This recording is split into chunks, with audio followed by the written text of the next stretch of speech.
Hello, chào mừng tất cả các bạn đã quay trở lại với kênh của Rock F2P và Belisarius, một con tướng tím với chỉ số khá là mỏng manh nhưng vẫn được biết đến như là một con Exciter của game Rise of Kingdom. Và hôm nay mình sẽ làm hướng dẫn về con tướng Belisarius. Nếu các bạn cũng là người yêu thích tựa game Rise of Kingdom thì hãy ấn ngay nút like và đăng ký kênh. Ở đây mình sẽ hướng dẫn các bạn chơi tất cả các tướng hiện có trong game.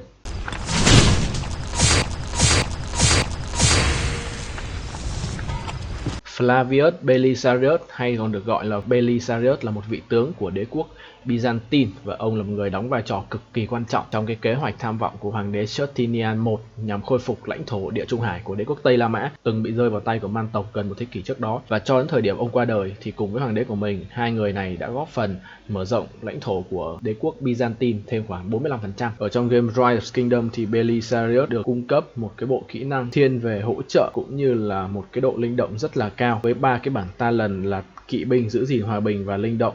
Điều này cũng sẽ cho thấy là Belisarius sẽ là một con tướng thiên về farm man rợ hoặc là đánh kỵ binh với tốc độ di chuyển cao. Bây giờ chúng ta sẽ tìm hiểu về bộ skill của Belisarius.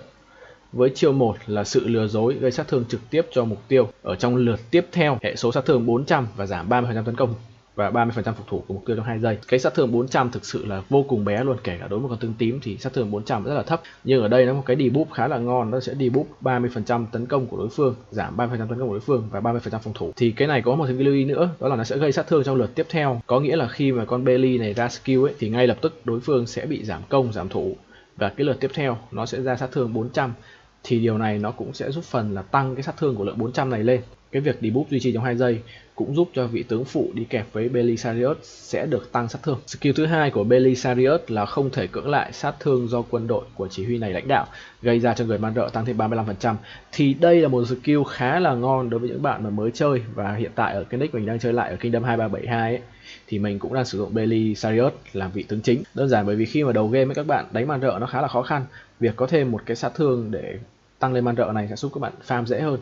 Nó cũng giúp bạn có thể rally được pháo đài bằng vị tướng này. Chiêu thứ ba của Belisarius là chiêu Bucellari, một chiêu thức mà sẽ giúp các bạn tăng chỉ số phòng thủ của đội quân thêm 30%, và sau khi rời trận chiến tốc độ hành quân của đội quân được tăng thêm 50% trong 10 giây. Thì đây là một skill đã được nâng cấp qua skill chuyên môn. Tức là skill ban đầu này nó chỉ tăng 15% phòng thủ thôi và tăng 25% tốc độ chạy, nhưng mà sau khi các bạn nâng mắc chuyên môn nó sẽ tăng 30% thủ, 50% tốc độ hành quân sau khi rời khỏi trận chiến. Thì đây là một skill khá là ngon bởi vì nó tăng đến 30% thủ kỵ binh, là nó cũng xem với những cái con tướng cam đấy. Nếu mà so về chỉ số stat ấy, thì tướng cam nó cũng chỉ cho các bạn khoảng 40% stat. Cái chiêu thức này sau khi đạt chuyên môn nó cũng tăng cho các bạn lên 30% rồi. Mình đánh giá là ổn đối với một con tướng tím. Chiêu thứ tư của Belisarius là chiêu chiến thuật góc nhọn. Sát thương của đội quân này gây ra sẽ tăng thêm 25% khi mục tiêu còn ít hơn 50% đơn vị, là dưới 50% máu. Thì đây là một skill cực kỳ ngon. Đến những kỳ cây chinh phạt thì các bạn sẽ thấy là những cái rally mà có cầm được cái skill 4 của con Belisarius này sẽ cực kỳ mạnh. Hoặc là kể cả khi các bạn đánh open field đi, ví dụ các bạn gặp quan vũ, các bạn cầm skill 4 của Belisarius thì các bạn quạt sẽ rất là thốn, bởi vì một khi đối phương dưới 50% máu các bạn sẽ tăng đến 25% sát thương. Nhưng mà rất tiếc là skill này nó lại nằm ở một con tướng tím. Đối với cây chinh phạt thì chúng ta vẫn có thể tận dụng được skill này, và với cái bộ skill vô cùng đặc biệt của mình, vậy nên trong những trận chung kết OL hoặc những trận đánh ạc ở Osiris thì chúng ta có thể sử dụng vị tướng này vô cùng tốt với cái việc là cầm ạc để chạy, hoặc là khi mà chúng ta đánh trên open field thì đây cũng là một vị tướng có thể sử dụng để móc mỏ cực kỳ là hiệu quả. Có thể sử dụng làm tướng chính hoặc tướng phụ đều ok, bởi vì cái skill chuyên môn của Belisarius ấy, nó không bắt buộc là phải sử dụng làm tướng chính. Và bây giờ chúng ta sẽ đi vào bảng tài năng của Belisarius. Đầu tiên đó là bảng tài năng để farm man rợ. Thì đối với mình, tất cả những người chơi mới, nếu các bạn muốn sử dụng Belisarius, các bạn nên sử dụng vị tướng này để farm man rợ thời gian đầu, và khi các bạn đã có những con tướng man rợ khác thì các bạn có thể đổi qua bảng talent thiên về tốc độ chạy nhiều hơn. Đối với nhánh màu vàng thì chúng ta sẽ lấy hết cái nhánh màu vàng này để lấy điểm IK, một cái điểm khá là ngon khi mà mỗi khi các bạn đánh bại man rợ nó sẽ hồi cho các bạn một lượng máu tương đương với 500 hệ số chữa lành. Có một cái lưu ý đó là chúng ta sẽ bắt buộc phải lấy cái điểm săn tìm chiến tích này. Đây là một cái điểm cực kỳ ngon mà tất cả các vị tướng farm man rợ ấy các bạn đều phải cộng hết, nó sẽ cho các bạn cái túi tài nguyên cực kỳ ngon ở giai đoạn đầu game luôn.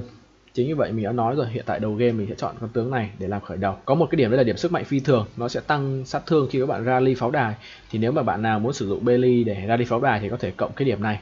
Còn nếu chỉ sử dụng để farm ăn rợ thì các bạn không cần cộng. Ở nhánh linh động thì chúng ta sẽ lấy xuống điểm đột kích nhanh, tăng tốc độ hành quân của mọi đội quân lên 6%. Khi các bạn đánh man rợ, các bạn sẽ muốn các đạo quân của các bạn chạy nhanh nhất có thể để các bạn có thể farm được nhiều nhất và tiết kiệm cái lượng thời gian di chuyển giữa các con man rợ. Chính vì vậy cái điểm đột kích nhanh thì rất là quan trọng. Ở nhánh đỏ thì chúng ta sẽ lấy cái điểm mối thù bất diệt để tăng cái lượng nộ hồi được trên đòn đánh. Thì điều này cũng giúp Bailey ra skill nhanh hơn để farm man rợ nó nhanh hơn. Và chúng ta đồng thời chúng ta lấy thêm điểm giải giáp. Tấn công bình thường của đội quân có 10% cơ hội giảm hiệu quả tấn công của địch xuống 20% trong 2 giây kế tiếp. Đây cũng là một điểm khá là ngon, bởi vì khi mà các bạn đánh man rợ, các bạn sẽ muốn man rợ gây sát thương ít các bạn hơn, để từ đó thì chúng ta sẽ đỡ phải lui về nhà để hồi máu hơn.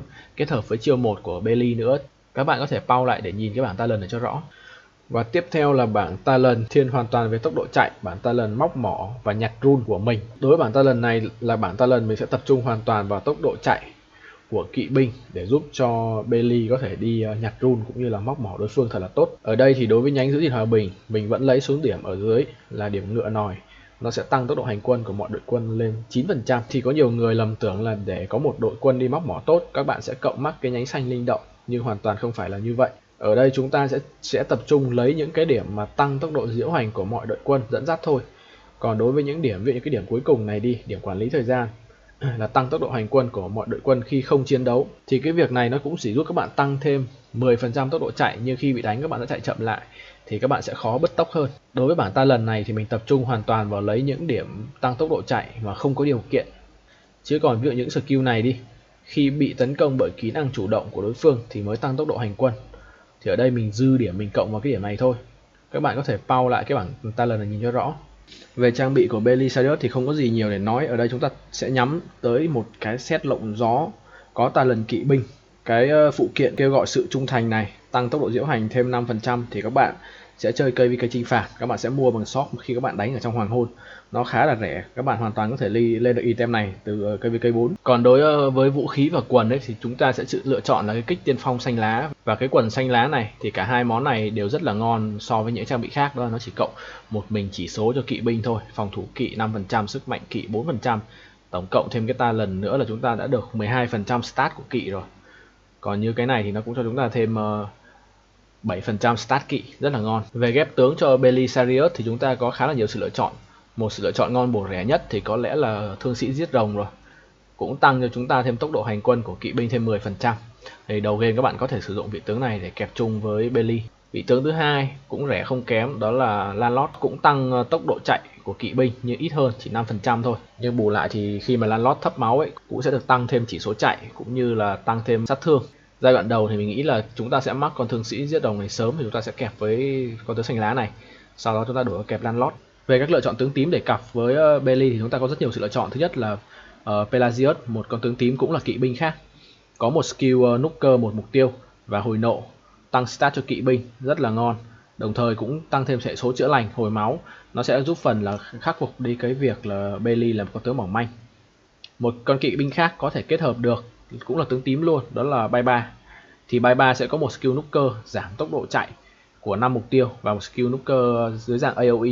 Thì kết hợp với Belisarius ấy, thì Baiba cũng là một lựa chọn rất tốt để móc mỏ. Khi mà Baiba mỗi khi rời khỏi chiến trường ấy, sẽ được tăng thêm 50% tốc độ chạy và chữa lành được thêm một số đơn vị bị thương nữa. Việc lựa chọn để đánh man rợ hoặc đánh pháo đài kẹp chung với Bailey chúng ta sẽ có là Boudica. Tương tự như Pelagius thì Boudica cũng có một skill giúp hồi nộ và tăng hệ số chữa lành. Đồng thời thì skill một mục tiêu của Boudica vẫn rất là cao. Thì nếu các bạn không có tướng để rally pháo đài, các bạn có thể sử dụng Bailey và Boudica để rally pháo đài được. Còn lại một số lựa chọn tướng tím khác, ví dụ như là Doan hoặc là như điêu thuyền thì chúng ta cũng đều có thể sử dụng với Bailey được, bởi vì Bailey là một con tướng khá là dễ sử dụng. Chúng ta tập trung vào tốc độ chạy của kỵ binh thôi, thì những con tướng khác nó sẽ tăng stat hoặc là có những cái hiệu ứng debuff lên đối phương ấy vẫn có thể kẹp với Bailey rất là tốt, không quá kén chọn, không nhất thiết là phải là tướng kỵ binh.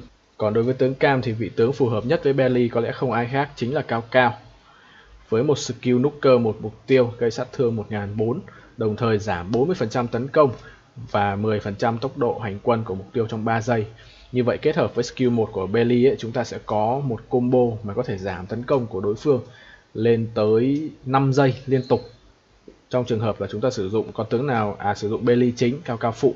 Còn nếu chúng ta sử dụng Cao Cao chính thì chúng ta sẽ bị mất đi 1 giây do sẽ bị đè.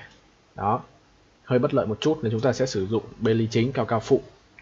Ngoài ra thì Cao Cao cũng có một skill tăng tốc độ hành quân của kỵ binh lên đến 10%, nhưng nó là ở tận skill 3. Thì nếu các bạn mà không có điều kiện mắc cao, chúng ta sẽ cố gắng lên mắc chiêu 1 và chiêu 3.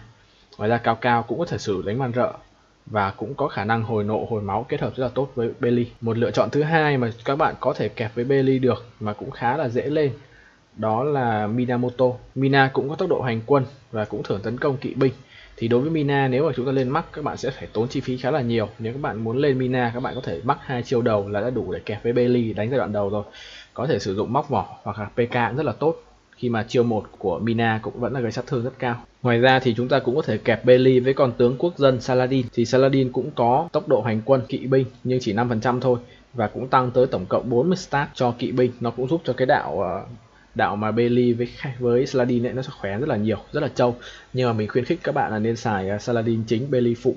Thì Bailey nó sẽ bổ sung thêm cái việc mà cho Saladin của chúng ta dễ rút ra khỏi chiến trường hơn. Saladin cũng là một tướng gây hiệu ứng debuff khi mà nó sẽ giảm tốc độ hành quân và hiệu ứng chữa lành của mục tiêu. Thì chúng ta có thể sử dụng Saladin và Bailey như là một cái cặp để quấy rối và debuff đối phương. Còn lại một số con tướng kỵ binh, ví dụ như là Hạng Vũ hoặc là William, Chandra, thì tất cả những con kỵ binh cam này đều là những con kỵ binh đời sau, và khi đến đó thì mình nghĩ là Bailey chúng ta sẽ rất khó để sử dụng để đánh ở ngoài đồng nữa rồi, nên là mình sẽ không khuyến khích các bạn kẹp Bailey với những con tướng cam này.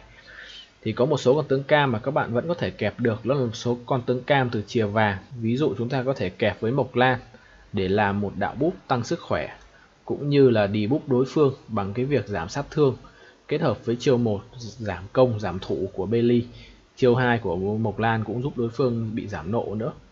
Chúng ta cũng có thể kẹp với lại Mehmet để làm một cặp đôi sát thương, nhưng mà đa số những cặp đôi, ví dụ như cặp với Frederick này đi, thì đa số những cặp đôi này sẽ sử dụng để các bạn đánh ở K1, K2, gọi là đánh tạm thôi.